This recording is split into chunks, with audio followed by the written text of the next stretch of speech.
in right here with the amazing artist himself, JGivens. Oh, guys, give it up. Thank you. So you are such on TV? Yeah, what on TV. We're on live television right now. It's so exciting. No, it's cool. I know you got to shout them out. Grandma, Mom, Grandma, Taylor Control. It's great. No, but seriously, you are so talented when it comes to rapping, hip hop, photography, all of that good stuff. I mean, you're just a creative being. Thanks but so much. Something that people might not know about you is that you actually graduated in what? I graduated in mechanical engineering from the University of Southern California. Fight on! Okay, so mechanical engineering. Oh man.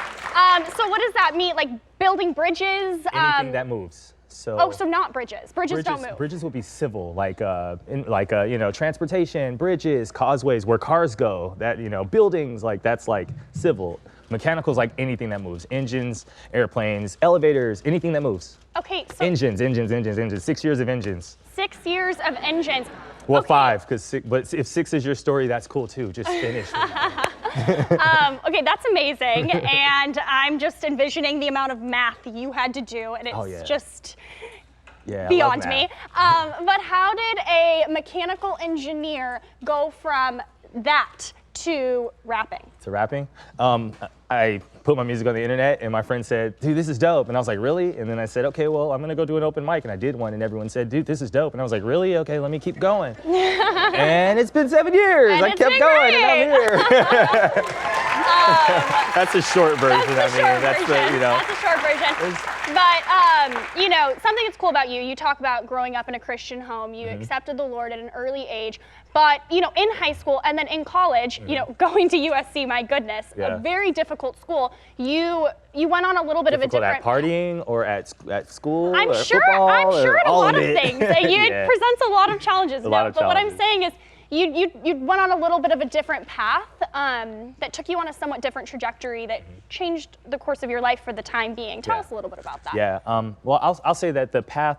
I guess the different path would be a different path than what you would expect for someone who was raised in the church to go in, right? But what I've seen in real life is that the path is like whatever God wrote. And we look at the characters in the Bible and we're like, yeah, they went to church. They believed in the Lord, right? This path doesn't look necessarily like what I thought my life would be. And that kind of led me to graduating from school, starting my own company, and also, battling with hard drugs and partying and street drug addiction for 7 years, all during school, and even upon graduating and starting my business. That was something that was up and down for me. So I always had that like dichotomy of life where it was like, Lord, I hate this. I keep doing this. I'm getting sicker. I'm sick. Oh my gosh, I've been homeless for 3 weeks, and everyone thinks everything's okay, and I'm just cleaning up and going. So kind of the maybe prodigal son type story. I like to call it, Jesus gives so many parables and examples of lives, and we see the Bible and we see these characters and we look at them as cartoon characters, and it's like, no, homie, those are people. Like, that's their life. Like, they did this happened, but then this happened. And, I'm just grateful to be here today and to be able to share my story and really be able to help, because I made it by the stories of other people.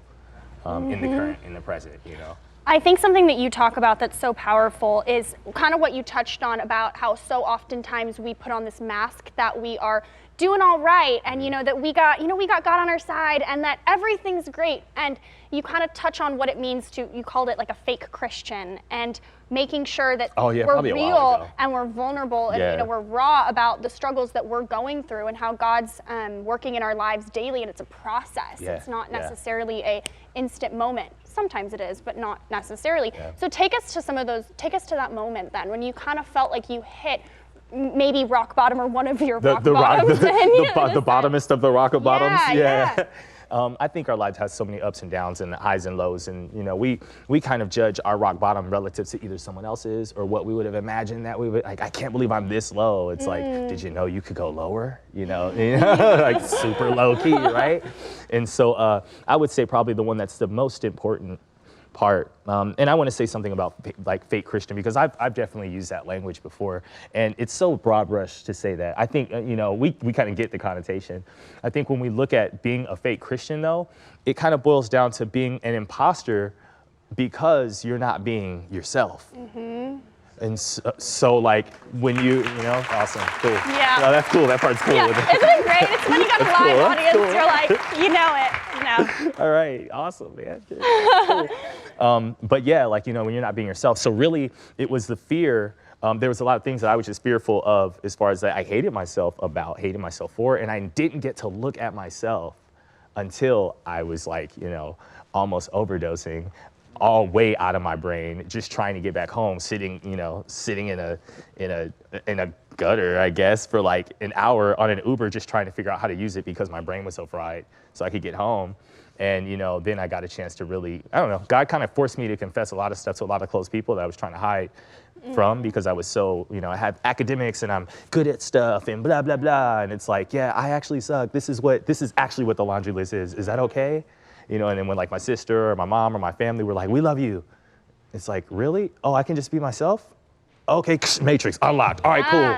Life is easier. And so that kind of helped a lot with rehabilitation. Okay, so then when you're in this moment and God is pouring these feelings of love into your life, he used this album that you're about to release, and this process of writing it as a form of rehabilitation, and you wrote some of these songs in some of these lowest moments. Right. Talk about that. I wrote this entire project. This entire project is a chronology from, we'll say August of 2016 to probably, I don't know, I might write something about tonight. It's all what I was going through at whatever time I wrote it.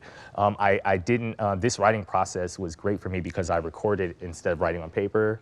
So that was all, it was coming out of my heart. And yeah, I'm super excited about what I have to share, just from where I've come from in a long period of time, but also in just this short time. I really want to focus on the short term with, my story and with other people, because we really have to focus on the present.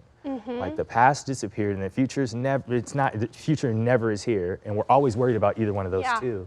Yeah. But it's about right now. And so that's what this really. So before we let you go, speak to the person who is struggling with living in their present. They have their past, and they're maybe trying to overcome certain things, certain addictions, and they say, God, this is the vision you've put into my life. This is where I want to go in the future, but I'm just struggling and I want to be in the present. Right, what do you say to that person? Well, one, God is love, all right?